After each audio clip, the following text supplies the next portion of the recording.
以下是一些人们通常面临的经济问题。债务，许多人因信用卡、学生贷款或其他来源的债务而感到困扰。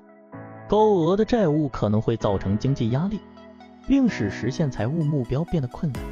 缺乏储蓄，缺乏储蓄可能会在发生意外开销时成为主要问题，例如汽车维修或医疗费用。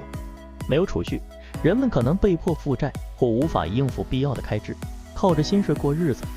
许多人难以维持生计，靠着薪水过日子，这可能会使他们难以储蓄或投资未来。差的信用评分可能会使人难以获得贷款或信用卡，并可能导致较高的利率和费用，会使改善自己的财务状况变得困难。缺乏财务知识，例如如何制定预算、管理债务或为未来投资，这可能会导致糟糕的财务决策和错失增长和储蓄的机会。